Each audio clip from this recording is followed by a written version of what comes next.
queremos que tu palabra entre a cada uno de nosotros, que haga la transformación necesaria. Y Señor, te rogamos que tu Espíritu Santo se esté paseando en este lugar, que no haya nada que nos distraiga. Señor, cubrimos este lugar con tu sangre, Jesús, para que, Señor, nada, Señor, perturbe nuestro cuerpo, nuestra mente, nuestro espíritu, y que sea tu voz, Señor, hablando a nuestro corazón, hablando a nuestra mente y hablando a nuestro espíritu. Te entregamos este tiempo, Señor, que sea un tiempo de edificación. En el bendito nombre de Jesús oramos. Amén y amén. Podés tomar tu asiento.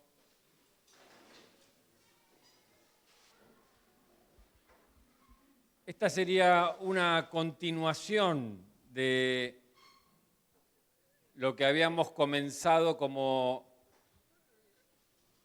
cómo esperar la segunda venida de Cristo. Hoy vamos a estar hablando un poquitito más de la segunda venida de Cristo y, como decía la primera parte, allá por los años 70, lo único que las iglesias predicaban y le hacían mucho énfasis era la segunda venida de Cristo. Era una centralidad en lo que era la predicación de la palabra, hablar de la segunda venida de Cristo. Ya ahí por los años 80, la centralidad de la palabra y la espera en santidad ya pasó a un segundo plano y la centralidad fue ocupada por la música, por los recitales. Ya se llenaban los estadios, pero ya no para predicar la palabra de Dios, sino que ya era para tener conciertos, recitales, y ahí se han levantado muchos músicos, que no tengo nada en contra de la música, pero eso ha traído mucha emoción en lo que es la alabanza. Y la centralidad de la palabra de la segunda venida ya se corrió un poco. Y llegamos a los años 90 y ya se empezó a hablar de la prosperidad, la doctrina de la prosperidad. No hay hijo de Dios que sea pobre porque nuestro Padre es el Rey y no había hijos de Dios que puedan ser pobres. Y se empezó a predicar eso y los únicos que se enriquecieron fueron estos predicadores a causa de la fe. Así que ya por los años 2000 ya empezó lo que es la ansiedad y ya no se aguantaba la espera. Entonces ya la emoción de la palabra de Dios fue sustituida por la alabanza y ya se empezó a declarar y a decretar y ya a ordenarle al Espíritu Santo que haga la obra inmediatamente, porque se sembraba y no se veía nada. Ya la emoción de la música ya había dejado de estar, entonces se le empezó a ordenar al Espíritu Santo que traiga la sanidad ya, que traiga la prosperidad ya, y empezaron a declarar y a decretar. Y la segunda venida ha pasado a ser una novela, ha pasado a ser algo que ni se sabe muchas veces que Cristo va a regresar por segunda vez. ¿Cuántos saben que Cristo va a regresar por segunda vez en gloria? Amén, muy bien. Entonces, hoy quiero hablar de la segunda venida de Cristo porque tenemos que estar muy bien informados. ¿Qué es? ¿Cómo se espera? ¿Cómo tenemos que prepararnos? ¿Qué evento va a ser ese que se habla? Y empezamos a hablar de esperar en Cristo. En este transcurso de estos años que fui relatando, ya la espera se empezó a hacer una desesperanza. porque tardaba, porque estaba lejos, porque se empezó a desconocer a través de estos años y ya empezó a ser una ansiedad. Y tenemos que saber esperar en Cristo, y para esperar en Cristo tenemos que estar llenos del Espíritu Santo, como veíamos el domingo pasado, porque el Señor quiere traer un avivamiento a nuestras vidas. Está trayendo un avivamiento a este lugar. Mucha gente está viniendo con problemas, con diferentes circunstancias, vaya a saber uno, con qué cada uno venimos en nuestro corazón, y el Señor está haciendo una obra maravillosa en nuestras vidas. Se pueden ver las vidas transformadas. Así que tenemos que saber esperar, estar llenos del Espíritu Santo, porque el Señor quiere hacer esa obra, quiere que prediquemos de esa obra que Él quiere hacer y esperar la segunda venida de Cristo. Así que lo primero que tenemos que saber es que Cristo ya no va a venir como ese cordero, ya no va a venir como ese niño que nació de una Virgen María, ya no va a tener relación con el pecado, ya no va a estar ese niño con ese propósito, ya no va a ser una obra mesiánica, no va a ser esa obra redentora para nosotros. Ahora, Él ya vino a este mundo para pagar con su sacrificio lo que nosotros no podíamos pagar. Él murió en la cruz para llevar nuestros pecados, y como decíamos el domingo pasado, mientras la puerta de su misericordia esté abierta, hay tiempo para poder recibir de esa gracia y de esa obra redentora en nuestras vidas, para que Él haga esa obra de salvación en cada uno de nosotros.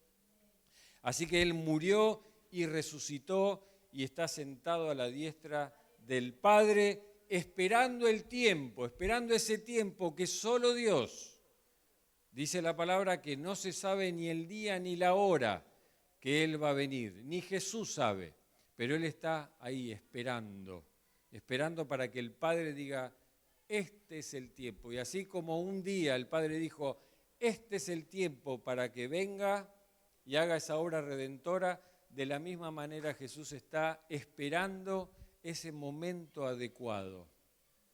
Y ese momento adecuado también tiene que ver con nosotros, con lo que estamos haciendo y cómo estamos esperando ese regreso. Así que tenemos que salir a predicar el Evangelio, porque cuanto más prediquemos el Evangelio y más personas conozcan, ahí es donde el Señor va a venir. Así que estas tres cosas, su nacimiento, su muerte y su resurrección, solo pasaron una sola vez y para siempre. Abrí tu Biblia en Hebreos 9:28.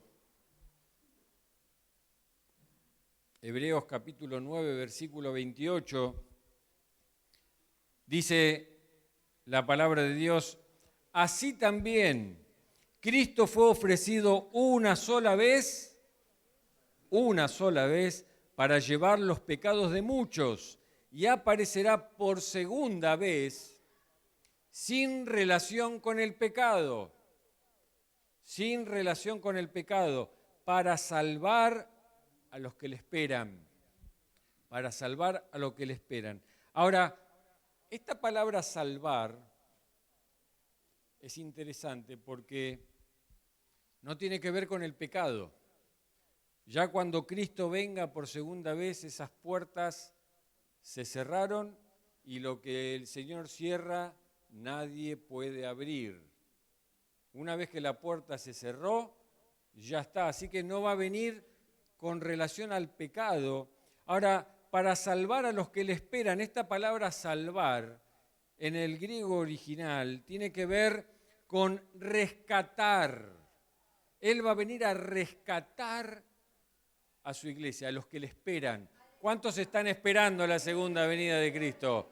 Gloria a Dios. Entonces, Él va a venir a rescatarte. Ahora, la pregunta sería, ¿rescatarnos de qué? ¿De qué nos va a rescatar? Bueno, muy bien. Vamos a Marcos Marcos capítulo 24. ¿Cuántos han escuchado hablar de la gran tribulación? Cada vez menos. Bueno, van levantando de a uno y... Marcos capítulo 24. Perdón, Mateo, muy bien. Bueno, quiero ver si están atentos. Quiero ver si están atentos. Muy bien, gloria a Dios. Mateo capítulo 24, versículos 21 y 22. Dice, porque habrá entonces gran tribulación, subrayá ahí, gran tribulación, cual no ha habido desde el principio del mundo hasta ahora, o sea, hasta hoy, ni la habrá. Y si aquellos días no fuesen acortados, nadie sería salvo. Mas por causa de los escogidos, aquellos días serán acortados. Cuando uno empieza a leer y a profundizar, ahí el Señor empieza a hablar y a llevarnos a una reflexión más profunda. Miren, tribulación hubo siempre. Guerras, pestes, hambre, hubo siempre. Pero dice la palabra que va a haber gran tribulación. O sea, ahí es donde nos vamos a empezar a dar cuenta que en todo este transcurso, guerras hubo siempre, pero cada vez las guerras son más seguidas, cada vez las guerras son peores. Ahora se está hablando de que si hay uno que aprieta el botoncito rojo, vuela la mitad del mundo. Y si el otro aprieta el botoncito rojo, vuela la otra mitad. O sea, y que si uno aprieta el botón azul es un arma biológica y cada vez está peor. Las pestes cada vez son peores. Estaba viendo cuántas personas murieron por el COVID. Casi 7 millones de personas en el mundo murieron por COVID. Y 15 millones de personas murieron a causa o por consecuencia del COVID. 8 millones, perdón, porque 15 era el total. Así que 15 millones de personas murieron por una peste. Fíjense. Ahora, estas pestes cada vez van a ser peores. Cada vez van a ser peores. Todavía no salimos del COVID. Ahora está la cepa M, que no sé cómo le van poniendo los nombres, pero cada vez está peor. Así que fíjese cómo de tribulación pasamos a gran tribulación y todavía no la estamos viendo.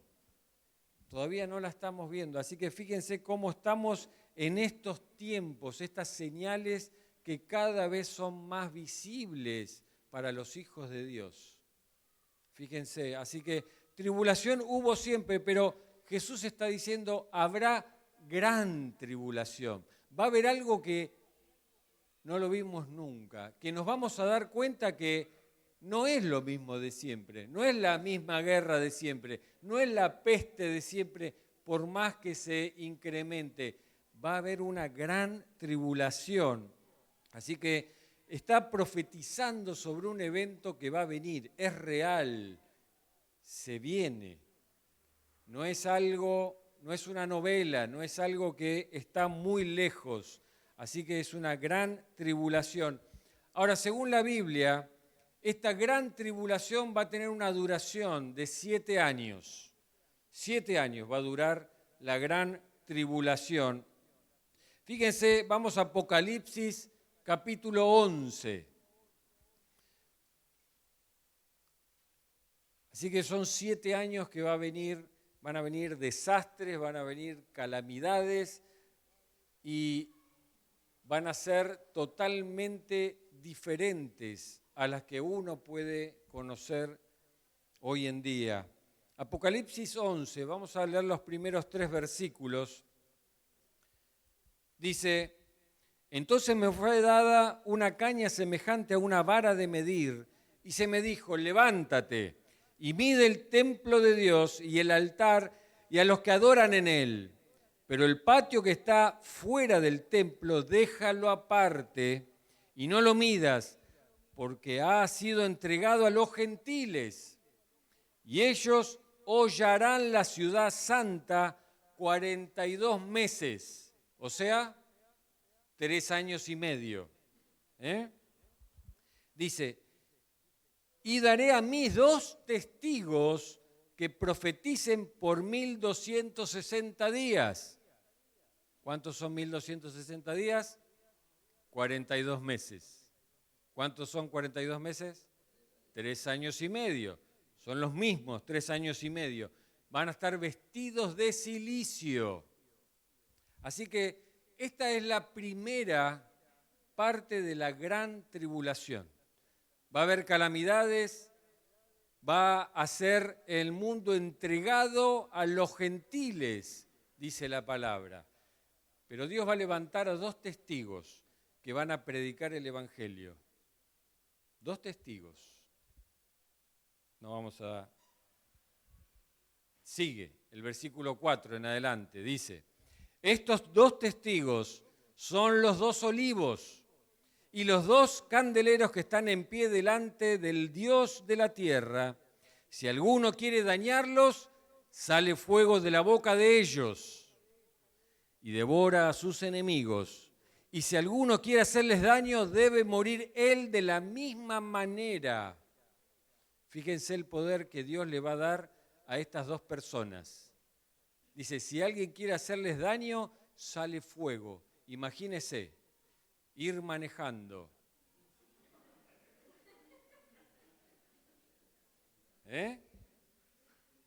Y sale fuego. ¡Wow! El Señor es sabio, ¿no? Y cómo nos cuida a nosotros. Gloria a Dios.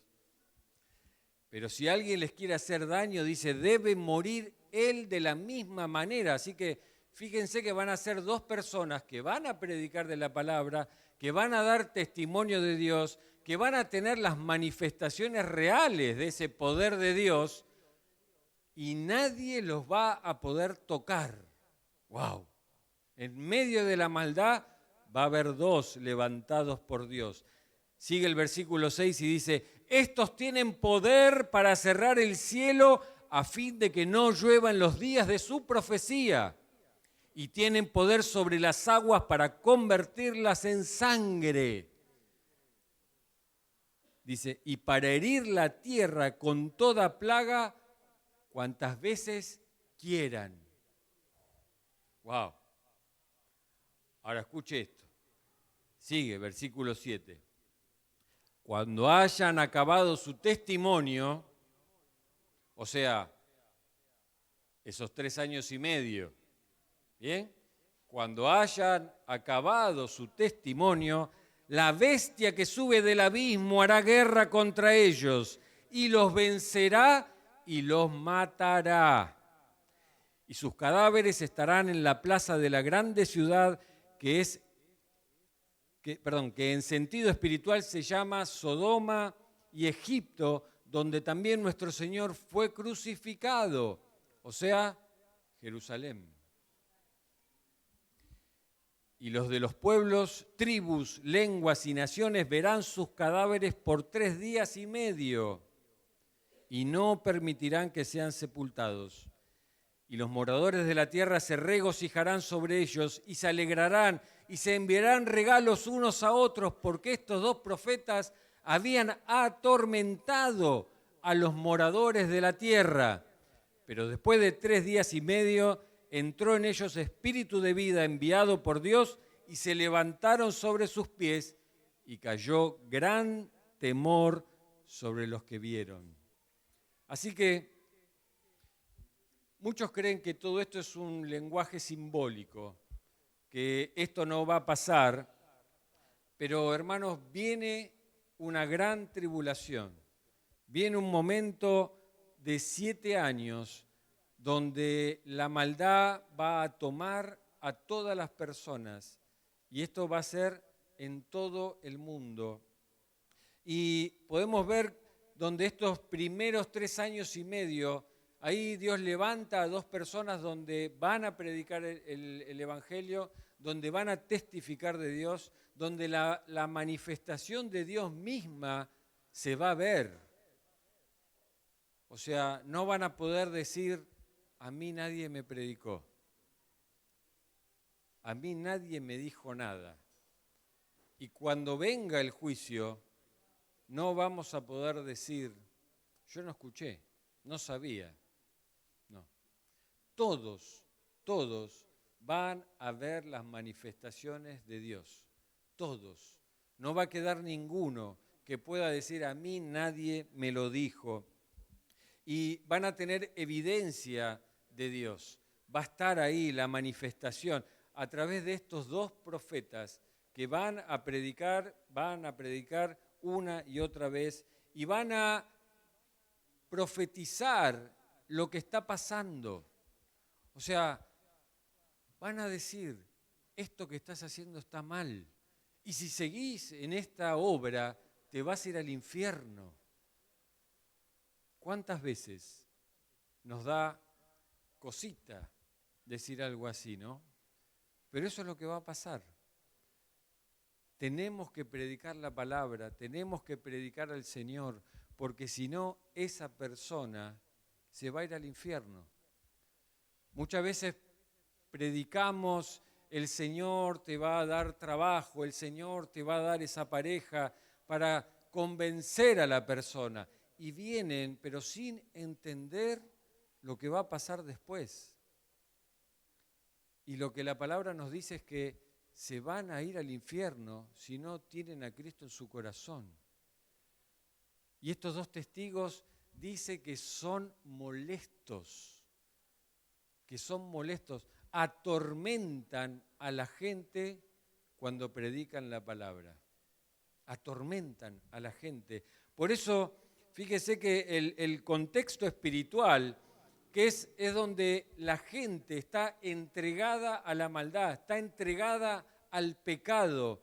Dice que celebran cuando estos dos testigos son muertos. Imagínense dos personas. Uno lo ve y uno puede imaginarse con nuestra mente tan chiquitita, no sé, un Superman con ese traje que no le entra una bala y otro, no sé quién puede ser, Thor. Ahí me están dando letra porque no tengo mucho mundo Marvel, pero imagínense, dos superhéroes donde vienen a este mundo y predican la palabra y uno lo quiere matar porque no me gusta lo que me estás diciendo y te quiero matar. Ya no es, no te escucho y me voy, no, es ya te quiero matar. Y siguen predicando. Y viene el otro y quiere matarlo y no pueden. Fuego sale de su boca, mueren de la misma manera con que ellos les hacen daño. 3 años y medio queriendo matar a estas dos personas y nadie los puede tocar, son invencibles.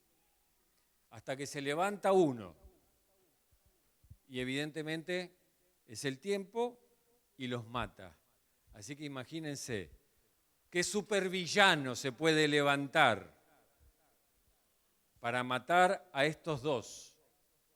Así que la gente hace fiestas, celebran, se mandan regalos. Me imagino ahí mandándose champán para brindar. Han muerto estos dos que nos atormentaban con sus palabras, que nos decían que lo que estamos haciendo está mal. ¿A quién le gusta que le digan que lo que estamos haciendo está mal? A nadie, ¿no? No nos gusta que nos digan, esto está mal.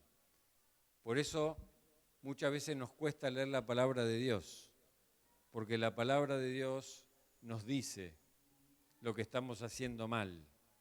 Y es un espejo, dice, que nos miramos y nos dice, vos estás haciendo mal. Vos estás haciendo mal. Y uno se le viene el nombre del otro y otro se le viene el nombre del otro. Pero el espejo ¿a quién refleja? A nosotros. Y no nos gusta. Por eso muchas veces no queremos abrir la palabra de Dios, porque sabemos lo que nos va a decir.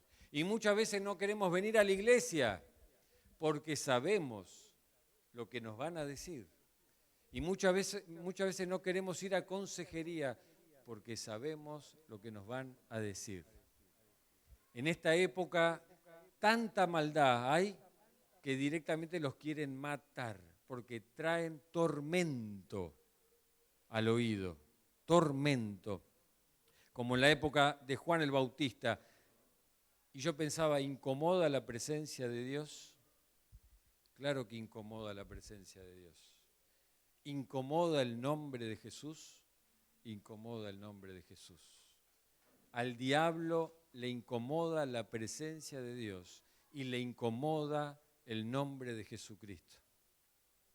Al diablo le incomoda, no le gusta, quiere matarte, quiere destruirte, quiere que no prediques más el Evangelio. ¿Por qué? Porque incomodás.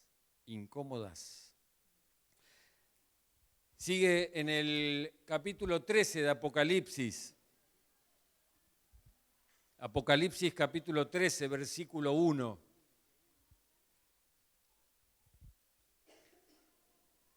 Dice, me paré sobre la arena del mar y vi subir del mar una bestia que tenía 7 cabezas y 10 cuernos, y en sus cuernos 10 diademas, y sobre sus cabezas un nombre blasfemo. Subrayá ahí la palabra blasfemo. Versículo 2 dice, y la bestia que vi era semejante a un leopardo, y sus pies como de oso, y su boca como boca de león. Y el dragón le dio su poder y su trono y grande autoridad. Vi una de sus cabezas como herida de muerte, pero su herida mortal fue sanada y se maravilló toda la tierra en pos de la bestia. ¿Se dieron cuenta? Toda la tierra, ahora alegre porque ya no estaban estos 2 testigos, alegre porque se había levantado uno en autoridad, dice que toda la tierra se postró adorando. Y dice, y adoraron al dragón que había dado autoridad a la bestia, y adoraron a la bestia diciendo, ¿quién como la bestia? ¿Y quién podrá luchar contra ella? Versículo 3, también se le dio boca que hablara grandes cosas y blasfemias. Y se le dio autoridad para actuar 42 meses. ¿Cuántos son 42 meses? 3 años y medio. Fíjense, se le dio autoridad para actuar 3 años y medio. Dice el versículo 6, y abrió su boca en blasfemias contra Dios para blasfemar de su nombre, de su tabernáculo y de los que moran en el cielo. No de los que moran acá en la tierra, de los que moran en el cielo. Así que acá están los 7 años de gran tribulación. Los primeros 3 años y medio habrá testimonio de Dios en medio de la maldad, 2 que se levantan para predicar la palabra de Dios. Después de los 3 años y medio, ahí se levanta una persona, autoridad delegada por el dragón, una bestia, y tiene autoridad para gobernar 3 años y medio. Y fíjense que lo primero que nos dice la palabra es que empieza a blasfemar contra Dios, contra su tabernáculo y contra todos los moradores del cielo. Ahora, nos sorprende esto, nos sorprende que se blasfeme en contra de Dios. Mire, cada vez que se dicen groserías, estamos blasfemando. Cada vez que de nuestra boca salen malas palabras, estamos blasfemando. Cada vez que vemos programas de televisión donde menosprecian los valores de Dios, estamos blasfemando. Le estamos dando rating a personas que blasfeman la voluntad de Dios, los valores de Dios, el nombre de Dios.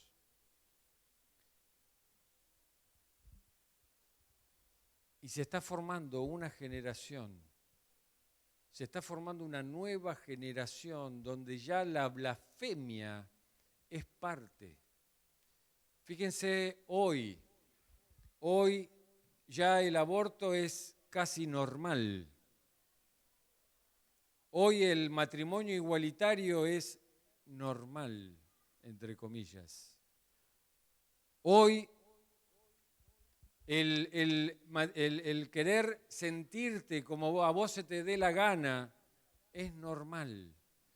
Y uno puede ver personas que tenían convicción en la televisión, que eran personas cristianas, pero no pueden decir eso y se amoldan a lo que el programa de televisión quiere decir. En vez de ponerse en autoridad y en decir, no, eso está mal. No, yo quiero conservar mi trabajo, entonces me amoldo, no digo nada. ¿Cuántas veces podemos ver a los políticos que juran sobre la Biblia y después votan leyes que van en contra del autor de la Biblia? Están blasfemando. Es algo normal. Y los que son tal vez un poquitito más sinceros, ¿qué hacen? Directamente la corren. No voy a jurar sobre este libro. Fíjense, qué generación. Y esto no es algo de ahora. Esto se empezó a gestar hace mucho tiempo. Es un plan diabólico donde el diablo va metiendo despacito. Acuérdense, tarda 40 años en producir un cambio. No viene de golpe. Despacito.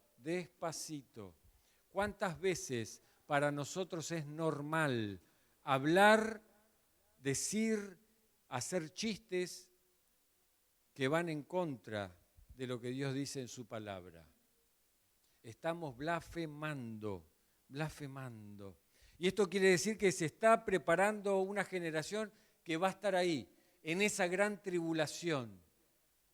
Va a estar ahí donde no le va a parecer nada raro que si vos decís algo que a mí no me gusta, te mato. Y es normal. Che, ¿y el vecino? No, ayer lo maté. Porque mi perro ladró toda la tarde. Y es normal. Y festejan. Y se ríen. Va a ser normal tener un cuerpo muerto en una plaza para que vos vayas y puedas escupirle, puedas insultarlo, puedas tirarle cosas y sea humillado ese cuerpo. Va a ser normal, van a celebrar. Fíjense qué generación que se está preparando, que el diablo viene preparando. Y nosotros muchas veces estamos ayudando al diablo en la manera en que actuamos, en la manera que hablamos, en la manera en que nos vestimos, que nos comportamos. Fíjense cómo esto tiene que hacer que tomemos conciencia de lo que la palabra de Dios dice. Porque sin darnos cuenta estamos alimentando lo que el diablo quiere hacer. Estamos dándole letra. Y la religión que va a imperar en ese momento va a ser el humanismo. Yo primero, mi deseo, mis ganas, lo que yo creo y pienso. ¿Tiene algo que ver con lo que estamos viviendo hoy? Si te percibís un perro, sos un perro, dale para adelante.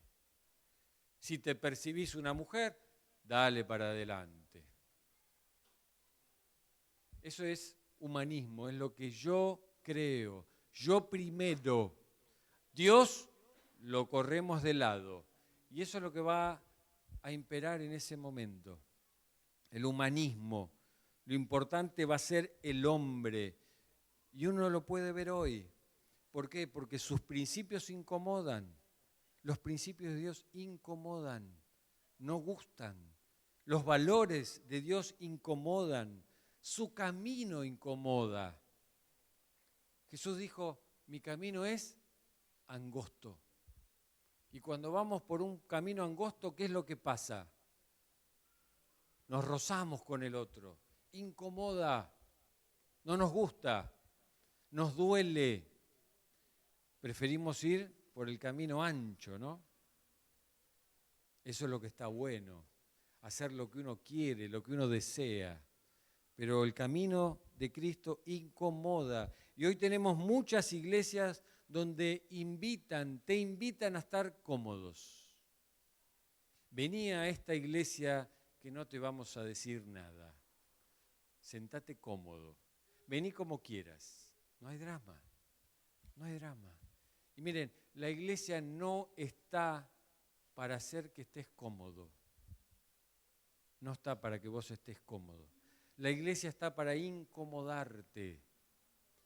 La iglesia está para mostrarte que ese camino por el cual estás andando está mal. La iglesia está para incomodarnos en esas actitudes que tenemos que no coinciden con la palabra de Dios, que están mal. Y eso incomoda. Por eso, si en esta mañana estás cómodo, acá estoy para incomodarte con la palabra de Dios. Amén, un amén. Gloria a Dios a ese amén. Vamos, aleluya.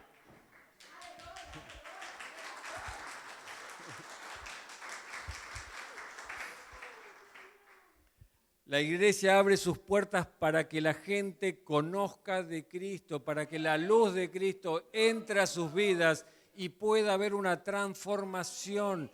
Y esa transformación duele, incomoda, no nos gusta, pero es muy necesaria para que podamos vivir en esa abundancia que Jesús dijo que tenemos que vivir acá. ¿Para qué? Para que otros puedan conocer también a Cristo, porque va a venir un día que la ira de Dios se va a derramar.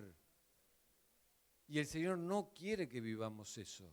El Señor quiere darnos vida en abundancia, pero vida eterna. Que vivamos una eternidad con Él, no que estemos cómodos acá. Porque como oraba el hermano hoy a la mañana, vinimos desnudos y nos vamos a ir desnudos, no nos vamos a llevar nada. ¿Vamos a estar cómodos acá? Sí, pero nos vamos a ir cómodos al infierno. Eso es lo que va a pasar.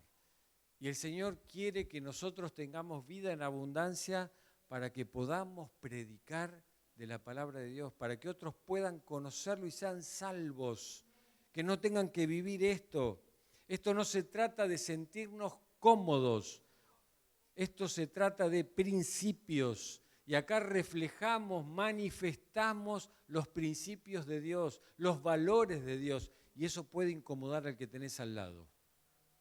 Eso puede hacer que el que está al lado tuyo te vea, me incomodás. ¿Por qué lo incomodás? Porque le predicaste la palabra de Dios. Y tenemos que estar tranquilos con eso. Tenemos que estar seguros de que lo que estamos haciendo es de parte de Dios. Porque si no, ahí es donde el diablo empieza a entrar en nosotros y empieza a traer confusión. Y la palabra de Dios no trae confusión. No trae confusión. Pero tenemos que estar firmes en lo que la palabra de Dios dice. Y tenemos que conocer todas estas cosas. Por eso es muy importante la manera en que hablamos. Por eso es muy importante la manera en la que nos vestimos, la manera en que pensamos. Todo debe honrar a Dios. Todo debe exaltar el nombre de Cristo. Cuando nos ven a nosotros, ¿ven a Cristo o ven a un ser humano que lo que menos hace es reflejar que tiene a Cristo en su corazón? ¿Qué ven en nosotros? Como iglesia, ¿qué es lo que estamos manifestando al mundo? ¿Ven una iglesia cristocéntrica donde hay transformación? ¿Donde vamos creciendo en el conocimiento de la palabra de Dios? ¿O ven una iglesia chata donde estamos todos cómodos, donde vinimos así nomás, seguimos así nomás y moriremos así nomás? Como hoy decíamos a la mañana, ¿qué es lo que estamos guardando en nuestro corazón? ¿Permanecemos en Cristo y Cristo permanece en nosotros?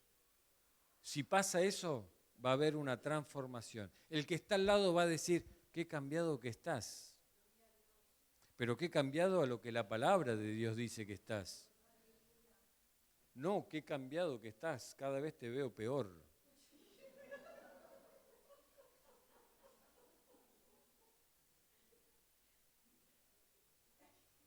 No sé por qué se ríen, pero bueno, me quedé. Cristo es digno de honra, hermanos. Cristo es digno de alabanza y todo nuestro ser tiene que adorar a Dios, tiene que reflejar quién es nuestro Dios, qué hizo por nosotros, de dónde nos rescató, hacia dónde nos lleva.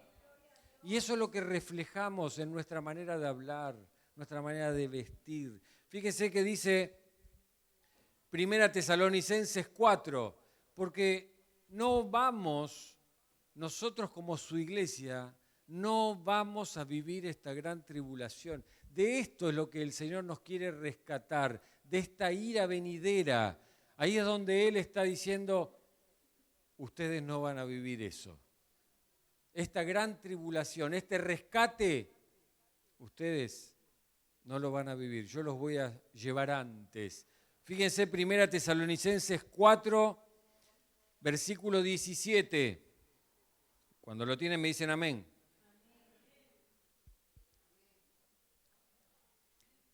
Luego nosotros los que vivimos, los que hayamos quedado, seremos arrebatados juntamente con ellos en las nubes para recibir al Señor en el aire. Y así estaremos siempre con el Señor. Así estaremos siempre con el Señor.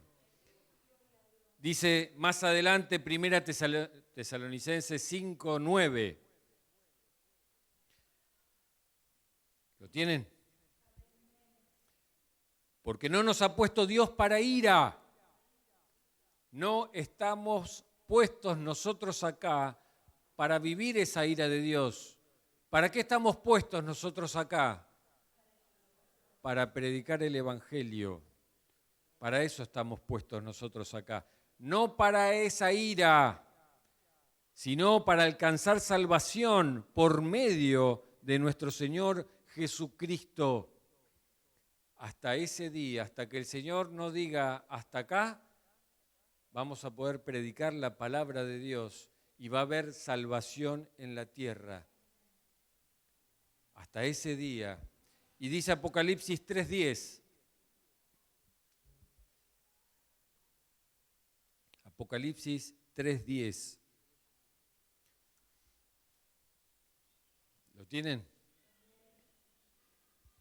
Por cuanto has guardado la palabra de mi paciencia, yo también te guardaré de la hora de la prueba. Subraya ahí, hora de la prueba, que ha de venir sobre el mundo entero para probar a los que moran sobre la tierra. Fíjense, esta palabra, te guardaré de la hora de la prueba, se da a interpretación de que podemos estar como iglesia en la gran tribulación y el Señor nos va a guardar de esa prueba, de esa ira. Vamos a estar acá, pero no la vamos a vivir. Se puede interpretar de esa manera. Pero fíjense que dice, te guardaré de la hora de la prueba. Te guardaré de los 7 años de la prueba. Ahora esta palabra te guardaré es te dejaré afuera. En el original es te dejaré afuera. Por eso nosotros como Alianza Cristiana y Misionera creemos que como iglesia nos vamos a ir en el arrebatamiento antes de esta gran tribulación. Se puede ver de varias maneras. Nosotros creemos que nos vamos antes, que seremos arrebatados antes de esta gran tribulación, que no vamos a vivir esta ira de parte de Dios, que nos va a guardar de esta hora de la prueba. ¿Y a qué viene Jesús? ¿A qué va a venir Jesús en su segunda venida? Dice la palabra que Jesús viene a juzgar, a juzgar. Y esto es algo tan importante, hermanos, porque algo que muchas veces no entendemos es que Jesús es el Señor. Es el Señor. Muchas veces malinterpretamos cuando Jesús dice, bueno, que podemos clamar, Abba Padre, Papito, y a partir de ahí es como papito, papucho, viejo, negrito, el barba, el que está arriba. ¿No? Pero es el Señor, es el Señor. Cuando ustedes se presentan ante un juez, ¿qué es lo que pasa? Se ponen todos de pie, ¿no? ¿Vieron alguna vez un juicio? Se ponen todos de pie. No huele una mosca ahí. ¿Y quién viene? Una persona común y corriente. ¿Y cómo se la llama? Su señoría, su majestad, excelentísimo señor, depende del juez, ¿no? ¿Cómo llamamos a Jesús? Su señoría. Sabemos que Él es Señor de nuestras vidas. Él va a venir a juzgar, dice. Va a venir a juzgar. Él es el Kyrios, el grande, el poderoso, el majestuoso, el omnipotente, el supremo. Él es el todo en todo. ¡Wow! Señor. Él está sentado ahora como rey. Ya no es ese cordero, ya no es ese niñito. Ahora está como rey, como juez. Y Él va a venir de esa manera. Ya no va a venir como Mesías para ver si alguien se puede salvar de los pecados. No, no. Él va a venir como juez para condenación. Y esto es algo que lo tenemos que entender. Esto es algo que tiene que entrar en nosotros para saber que le tenemos que decir a ese familiar que hoy no tiene a Cristo, te vas a ir al infierno. Cristo murió por vos. Hoy es el tiempo. Hoy todavía la misericordia de Dios está. La gracia de Dios está. Mientras esa puerta esté abierta, tenemos que predicar, pero tenemos que saber que Él es nuestro juez. Él es Señor, Él es Rey sobre la creación. No menospreciemos lo que Jesús hizo en la cruz. Algo tan valioso, algo tan importante como para dejarlo pasar así nomás. Él murió por cada uno de nosotros. Él resucitó y hoy está sentado a la diestra del Padre en poder para gobernar. Y va a venir como juez. Dice 2 de Timoteo 4:1. Te encarezco delante de Dios y del Señor Jesucristo, que juzgará a los vivos y a los muertos en su manifestación. En su manifestación de juez. En esa manifestación gloriosa. Porque va a venir como rey y no nos da la cabeza para pensar, para imaginarnos de cómo va a ser ese día glorioso. El Apocalipsis es un destello nomás, que el Señor dice, mira, te voy a dejar ver esto, porque si te dejo ver más, te vuela la cabeza. No nos damos una idea de cómo va a ser ese regreso, pero va a venir como juez y juzgará a los vivos y a los muertos en esa manifestación gloriosa, en esa manifestación omnipotente. Va a estar ahí. Dice, y en su reino. Ya la primera faceta terminó. Ahora en su segunda venida, Él va a venir entonces como juez, como rey, como Señor. Y este es el propósito de la segunda venida de Cristo, que va a venir a juzgar. Viene para rescatar a su iglesia de la ira de Dios. Ya no viene como Salvador, viene a juzgar a las naciones. Y quiero concluir con esto. Le voy a pedir a los músicos que estén pasando. Quiero leerles ahí en Primera de Pedro 4, pero quiero que cierren sus ojos. Se los voy a leer en la versión contemporánea. Primera de Pedro, capítulo 4. Cuando leía este capítulo, lo tomaba como una oración. Me gustaría que lo puedas escuchar y que puedas hacerla tu oración.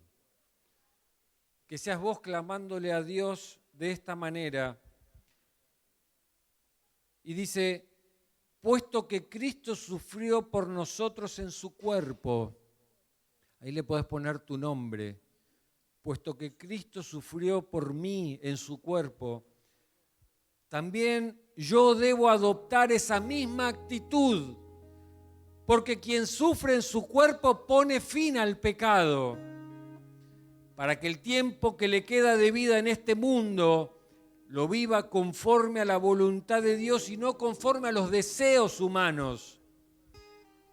Baste el tiempo pasado para haber hecho lo que agrada a los no creyentes que viven entregados al libertinaje y a las pasiones, a las borracheras, orgías, disipaciones y detestables idolatrías. Para ellos resulta extraño que vos, que estás sentado hoy acá, ya no los acompañes en ese mismo desenfreno y libertinaje, y por eso te ultrajan. Pero tendrán que dar cuenta de ello al que está preparado para juzgar a los vivos y a los muertos. Por eso también a los muertos se le predicó el Evangelio, para que sean juzgados en su cuerpo según los criterios humanos, pero vivan en el Espíritu según Dios. Y Pedro después va a hablar de ser buenos administradores de esa gracia de Dios. Y la pregunta en esta mañana para vos, ¿qué es lo que ocupa tu corazón hoy? ¿Qué es lo que ocupa el corazón de la iglesia hoy? ¿Estás preocupada por la segunda venida de Cristo, iglesia? Si supieras que Cristo regresa en esta noche, si supieras que Cristo regresa mañana, ¿seguirías criticando al que tenés al lado? ¿Seguirías criticando al que está sirviendo, al que hace? ¿Seguirías poniendo tus ojos en algo que va a quedar acá? Jesús dijo, nadie que pone la mano en el arado mira atrás, es apto para el reino de Dios. Y Barclay definió con un comentario que dice, ningún labrador jamás aró un surco recto mirando sobre su hombro. Si estás mirando a través de tu hombro es porque te crees superior al que tenés al lado. Y si es así, déjame decirte que nunca agarraste el arado. Nunca recibiste a Cristo en tu corazón. Porque dice que el que toma el arado no mira para atrás. El que toma el arado sabe que tiene que mirar adelante, porque si no, el surco no va a quedar. No se distrae con nada. Y sigue Primera de Pedro y dice, el fin de todo se acerca. El fin de todo se acerca. Por lo tanto, pórtense juiciosamente y no dejen de orar. No dejen de orar. Por sobre todas las cosas, ámense intensamente los unos a los otros, porque el amor cubre infinidad de pecados. Bríndense mutuo hospedaje, pero no lo hagan a regañadientes. Pongan cada uno al servicio de los demás el don que han recibido y sean un buen administrador de la gracia de Dios en sus diferentes manifestaciones. Cuando hable alguno, hágalo ciñéndose a las palabras de Dios. Cuando alguno sirva, hágalo según el poder que Dios le haya dado, para que Dios sea glorificado en todo por medio de Jesucristo, de quien son la gloria, el poder, por los siglos de los siglos. Amén. Amén. Hermanos, las señales cada vez están más visibles, son cada vez más notorias, no hay mucho tiempo. Y la iglesia está preocupada en un montón de cosas que no son trascendentes, que no son importantes. Estamos perdiendo tiempo. Estamos perdiendo tiempo que no tenemos. Queremos hacer muchas veces cosas muy grandes, pero nos estamos olvidando de la gente, que es lo importante. Dice la palabra que eso que Dios te dio, ese don que Dios te dio, ponelo por obra, que se manifieste, que se vea, que otros puedan ver ese regalo que Dios te dio, que se manifieste, pero sobre todo que ese poder y que esa gloria se la lleve Cristo. Nada podemos hacer, nada. No perdamos tiempo, porque los tiempos están cada vez más cerca. Cristo está a la vuelta. No hay mucho tiempo para estar peleando, no hay mucho tiempo para estar discutiendo. No lo tenemos.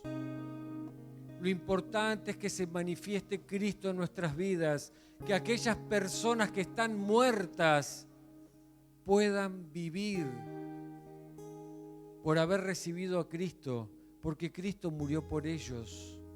No seamos piedra de tropiezo, hermanos. Miren, una vez alguien me predicó a mí, y ahí es donde yo me di cuenta que estaba muerto. ¿Saben cuándo me di cuenta que estaba muerto? Cuando recibí a Cristo. No hay peor ciego que el que no quiere ver, pero no hay peor ciego que aquel que no tiene a Cristo en su corazón. Porque cuando tenemos a Cristo, tenemos vida, y ahí nos damos cuenta de lo muerto que estábamos. Y Pedro termina con ese pasaje, el versículo 6, porque esto también a los muertos se le predicó. Yo estaba muerto y alguien me predicó. ¿Para qué? Para que sea juzgado en este cuerpo. Sí, ¿saben qué? Me van a juzgar. No voy a hacer muchas veces las cosas bien y voy a levantar críticas. Pero ¿saben qué? Esas críticas son en este cuerpo. Son mientras esté acá.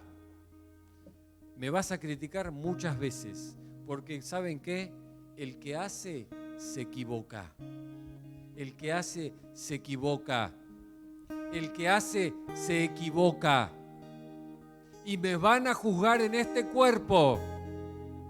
pero ¿saben qué? Prefiero que me juzgues en este cuerpo, pero vivir en el espíritu.